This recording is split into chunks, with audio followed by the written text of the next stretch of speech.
Hello everyone, હું H K Bharat cooking ચેનલમાંથી બોલું છું. મારી રેસીપી છે લીલી ખારેકનો ખારેક પાક.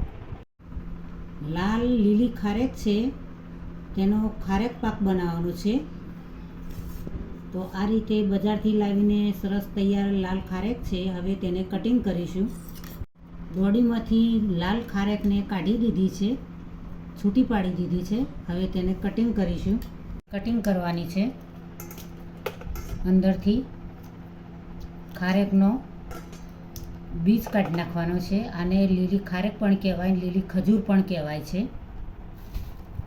તેનો ખજૂર પાક પણ બને, હલવો પણ બને.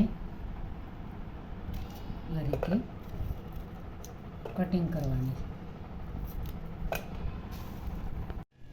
લીલી ખારેક કાપીને ધોઈને તૈયાર કરી દીધી છે. ખારેક પાક બનાવવાનો છે. હવે તેને આ રીતે મિક્સર જારમાં ક્રશ કરી દઈશું.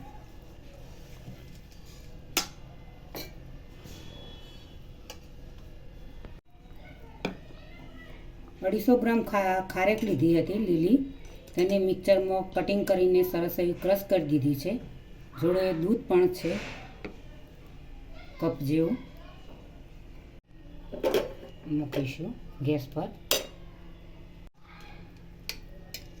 3 ચમચી ઘી એડ કરીશું.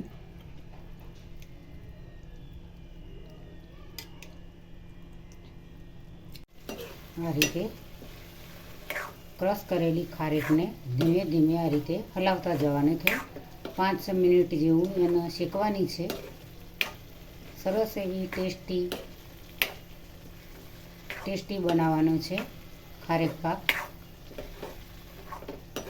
શેકાઈ ગઈ છે, પાણી પણ ઓછું થઈ ગયું છે ક્રશ કર્યાનું.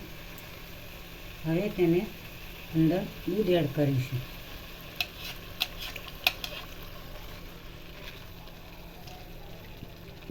ગેસની સ્પીડ થોડી વધારીશું. હવે દૂધ વળી જાય ત્યાં સુધી શેકવાનું છે. ખારેક ગળી આવે છે, તેથી તેમાં ખોળનું પ્રમાણ ઓછું રાખવાનું.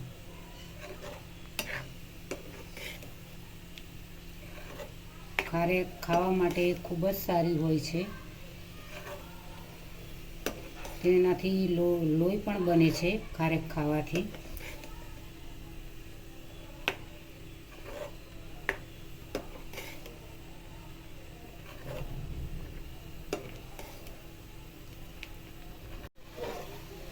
પચાસ ગ્રામ જેવી ખોળ એડ કરવાની છે, વધારે ખોળ એડ કરવાની નથી. ગળપણનું પ્રમાણ ખારેકમાં ખૂબ જ હોય છે.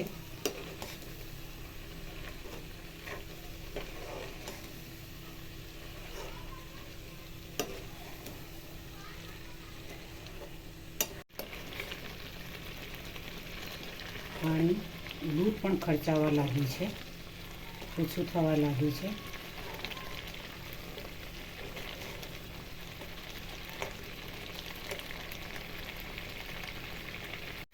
કલર એડ કરીશું. હવે મિક્સ કરી દઈએ. કલર એડ કર્યા પછી નાખો ના નાખો એ તમારી મરજીની વાત છે. ના નાખો તો પણ ચાલે.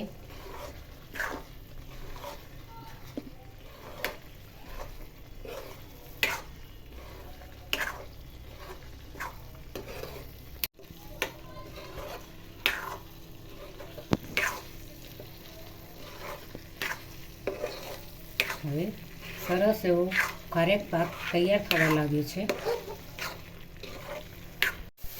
તેમાં 2 ચમચી ઘી એડ કરીશું.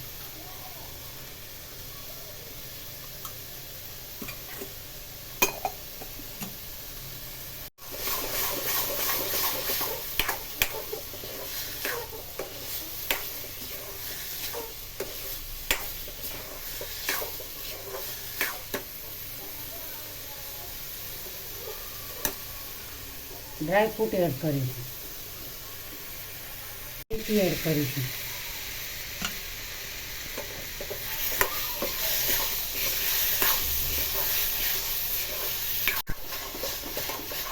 તૈયાર થઈ ગયો છે ખારેક પાક.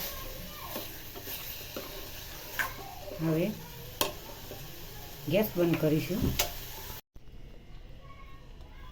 આ રીતે થાળીમાં ઘી લગાવીશું જેથી ખારેક પાક ચોટે નહીં.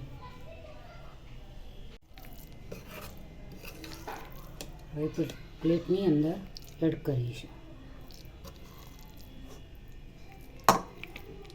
વાટકીને ઘી લગાવ્યું છે અને આ રીતે એને ફેરવીશું જેથી કરી તેના પીસ સરસ રીતે પડે.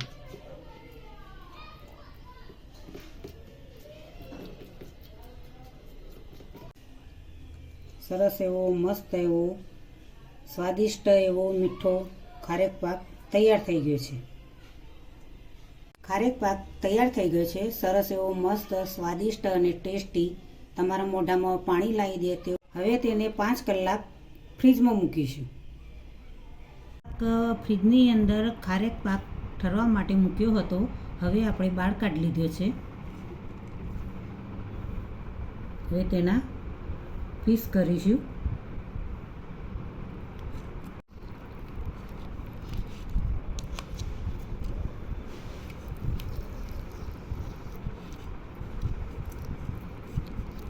એવો બજાર જેવો મસ્ત ખારેક પાક તૈયાર થઈ ગયો છે. જેવો બજારમાં મળે છે એવો તમે ઘરે બનાવી શકો છો.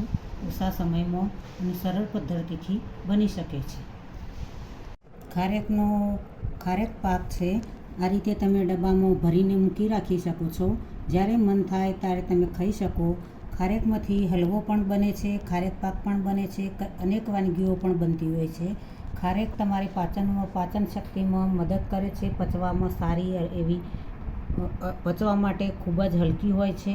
તે લોહીનો સુધારો કરે છે. લોહી ખૂબ વધે છે ખારેકથી. આજની રેસીપી જરૂરથી તમને મારી ગમી હશે તો મારી ચેનલને સબસ્ક્રાઈબ કરજો, મારા વિડીયોને લાઈક કરજો, શેર કરજો, બને તો કમેન્ટ કરજો.